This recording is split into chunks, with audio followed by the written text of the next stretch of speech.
Hey everybody, I'm Jordan and welcome back to my channel where I help people expand their minds and get in touch with themselves, their sense of self-care, wellness, and holistic mind-body-soul connection. We're talking about everything from fitness to self-care and diet, soul stuff, spirituality, and everything in between. And today I want to be talking about a little bit more soul stuff. I want to be talking about really taking a lot of the elements of things that I've talked about before and wrapping it all together into your own question of doing the authentic stuff that you want to do and owning the life that you have to live. And without any further ado, I'll get right into it. Stop saying, oh, it's woo-woo, or it's hokey, but, or this might sound crazy, but just stop. Next time you go to talk to somebody and say, this might sound kind of crazy, but just stop. It's the truth. It's only your truth. It's like the universe's big truth is a mirror and it broke and everybody picked up a piece and they thought that they had the truth. Nobody's wrong. Everybody's whole reality is right for them. So the next time you go to say, this might sound kind of crazy, but, or I know it's woo-woo, but, no, I don't care. All of this soul stuff is part of our reality. We're here for so much more than to just get a job, pay taxes, and die. We have a purpose. We have soul connections that soul contracts and plans that our spirits have laid out for each life. So before you go thinking that everything has happened to you in life is just random, stop, because it's all relevant. It's all relevant. The trauma we've gone through, all of the lessons and healing, it's all relevant. It all is. And there's a lot of things that I want to talk about around this because it's a really broad topic, I know. But the first thing that I want to really touch on is trauma and healing, and the idea that we sit there in our trauma for so long, and I know people say things like you were meant to go through this, and sometimes it sounds a little bit flighty when they say that, especially when people are in the middle of their healing, or they're in the middle of their grit, the depth, the dark place. They're in the place where they've turned it into their shadow self, and it's a part of them they don't want to acknowledge. So they don't want to hear things like you were meant to go through this, when it's, well, trigger warning, things like rape or sexual assault or things that they did not want to go through. I get it. I understand. This sucked. It was horrible for you to have gone through, and it's not nice. I understand that.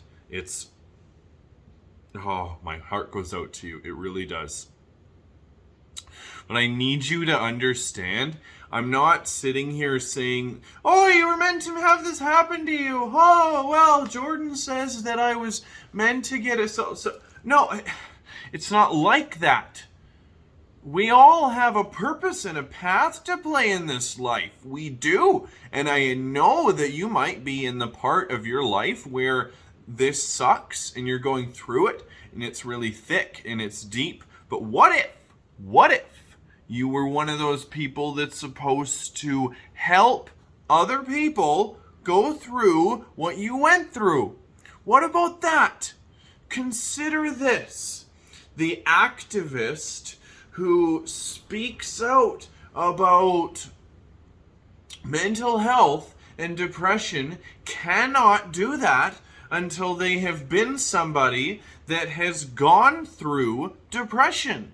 So to sit there and say, to get mad at the person that's saying, oh, well, you're supposed to go through this. Everything in life is something you're supposed to go through.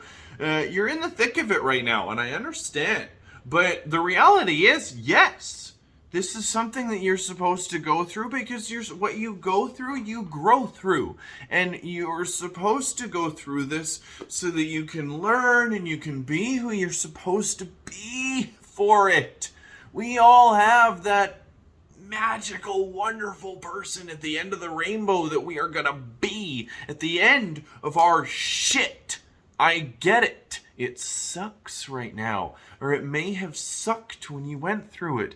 But to go through addiction is, show me an addictions counselor that hasn't been there, done that, and is not a better professional for it. And the ones who haven't gone through that are likely the ones that are very much by the book about things. The true, honest to God, genuine people in this life have gone through things. They have gone through things. They've learned lessons. They've done the things. They have conquered their lessons and faced their shadows. Yes. And I know it's horrible when we consider the things that we go through in life. When you're a rape survivor and you think about it like, oh, you're telling me that I was supposed to go through that? Well, no. That's horrible. We shouldn't have had to go through that. Nobody should have. But every little thing is something that we can grow through to help someone else. And when we realize that truth, when we realize all of that, it helps us grow. It helps us grow. It does. And that's why I want to get into the next little bit about that is the things that we sign up for in each life. Now, in each life you sat there, and whether it was the great beyond or heaven or whatever you might believe, and you decided what you were going to go through in this life based on the last one, or based on what your soul's pattern is with your different lives, you didn't simply necessarily think about how gritty it was going to be, but you said, I want to be a helper and a teacher. I want to help people. So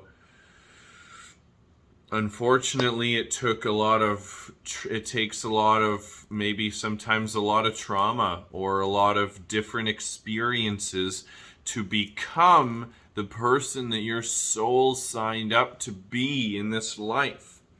And now it takes growing through that and doing our shadow work and doing our work and our self-work and introspection and asking the right questions and asking, why did I go through the things that I went through? Turning complaining into gratitude, and turning questions like, why is this happening, into what is this trying to teach me?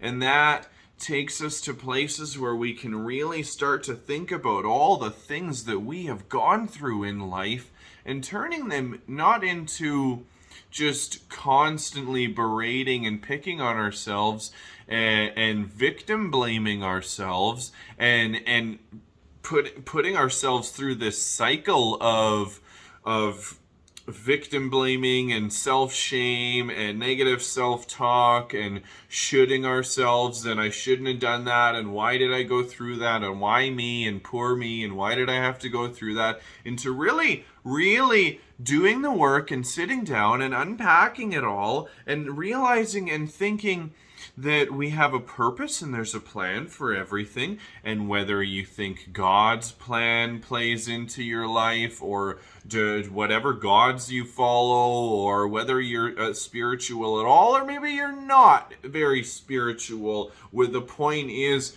there's an overarching theme in every faith where every soul really did sign up for a purpose. We have a theme and a thing that we were meant for in this life.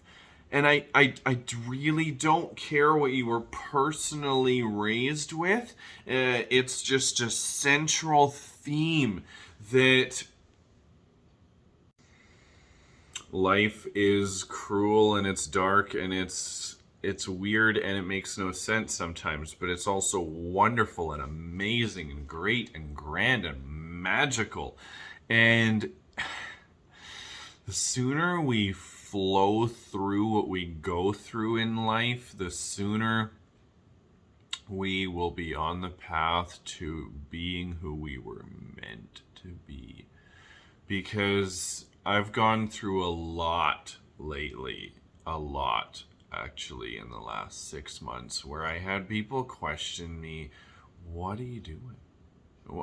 And oddly enough, actually, most of those people were my own family. A lot of people that I knew were not really questioning that, but I had a lot of conservative family that was kind of asking, what are you doing with yourself and your life? And this is where I really, really want to touch on soul stuff, because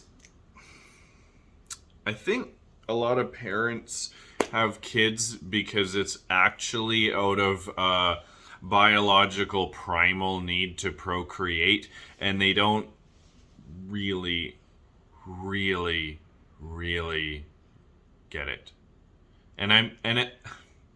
Don't get me wrong. Everybody wants to grow up and have children because they want to have children and give their children the same life that maybe they had if they had a good one. But I think it's like to me it's like if you had kids so that you could raise them to be little versions of you and be exactly like you, well then you had kids for all the wrong reasons.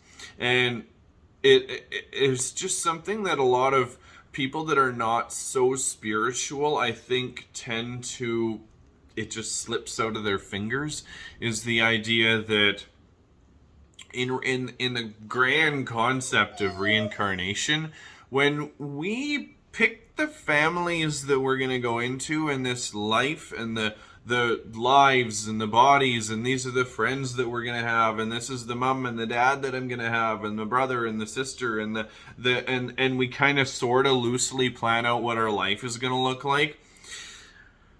Women and mothers are wonderful, wonderful, magical portals for new and recurring old souls into their own each lifetime, into this life.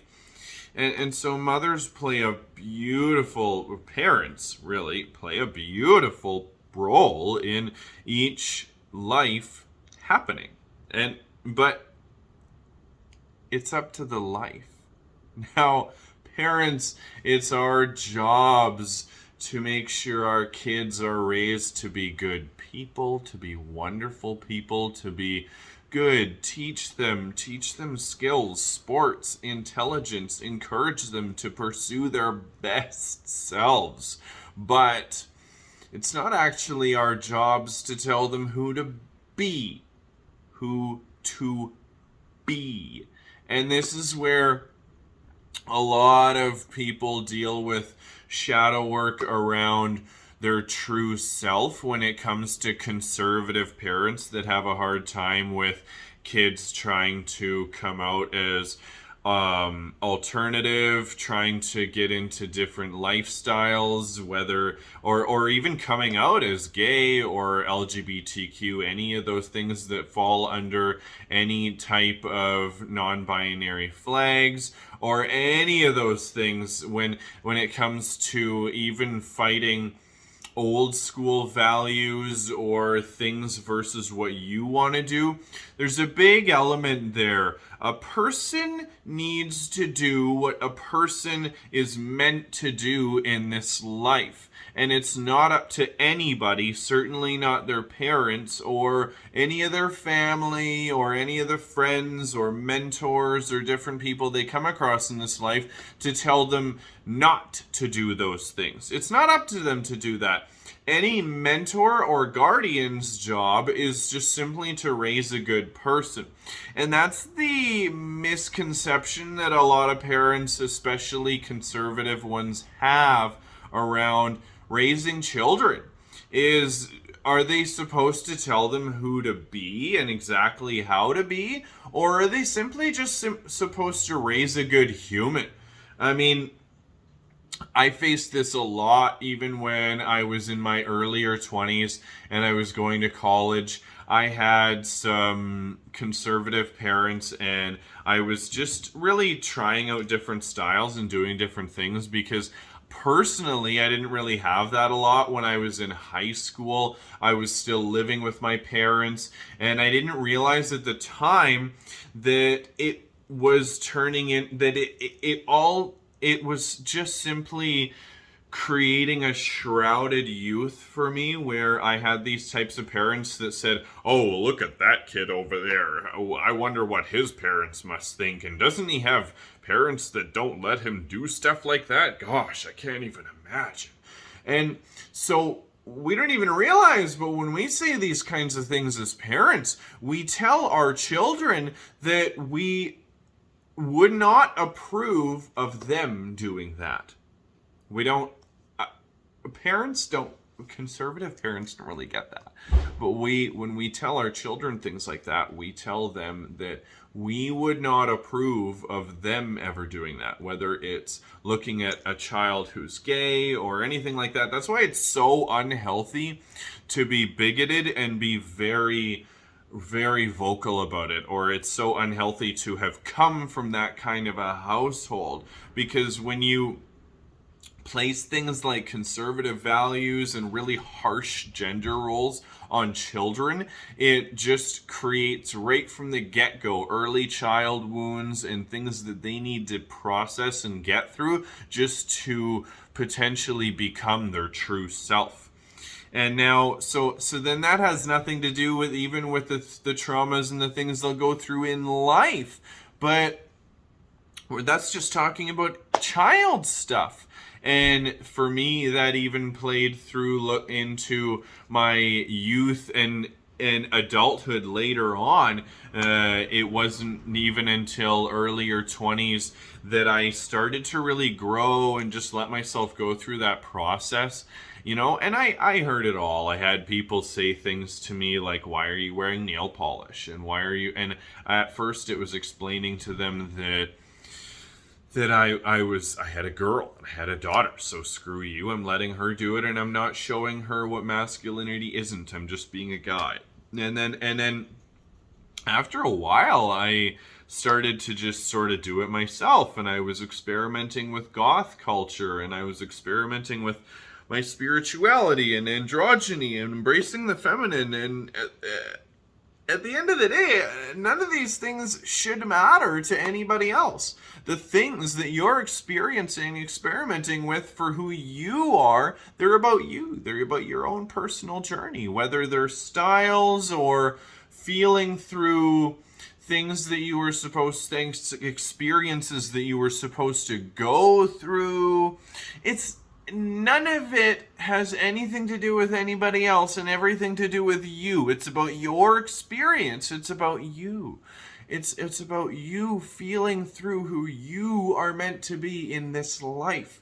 It has nothing to do with anybody else. And I know that's hard for some people especially some parents to handle, when they had this grand idea of who their child was going to be or supposed to be. And at the end of the day, their kid did not turn out to be that person. But sorry, I got news for you. It's not about you. It's not about the parent. It's not about you as the parent. It's not about your parent and the views that they placed on you. It's solely about everybody and their own experience. You're an immortal being living a human experience in this life. I'll say it again. You are a conscious, immortal, spiritual being living a human experience in this life. That's it. That's all. You're living this experience. It's about you and the experience you were meant to live. If you're a woman who wants to wear pants and be kind of masculine and feminine at the same time, and you think you like guys and girls too, and that's okay, or you're a kid who wants to be just the most exuberant, weird sense of you that you can be, then be that weird sense of you and never grow up. And if you're a guy who kind of likes feminine things and masculine things too, then that's all right too. Just simply feel it out. Feel out every little thing that you want to feel out in this life, because I promise you, that's why you're here to live it. You're here to live whatever life you were here to live this time. And if you're meant to be this beacon for other people, then be it. Who cares what other people think? It's not about the old, because we're always changing and we're ever evolving and ever growing. So don't let anybody be concerned with the way things used to be, because maybe, just maybe, you're one of the ones that's meant to shine a torch and run into the next day and the next age with tenacity so that other people can follow and go, wow, that's somebody that I want to, that's a trendsetter. That's somebody that I think I really like their style. Maybe that's you. So don't worry about it. If there's anybody that's doubting you, just stuff it. Tell them to stuff it. Just do the best thing that you can possibly do with this life and live it exactly how you want to live it. Because at the end of the day, it's all about you and everything you've gone through. Nobody else. This life is about you. And you're the only one that has to walk it.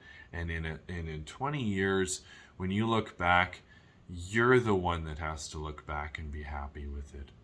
And know that everything you've gone through has happened to you and happened with you and for you so that you can grow and become the self that you are meant to be here to fulfill. It's all about you. It's always been about you. So just do it. Do it to the best of your ability. Be that awesome magic stuff. Have a great day.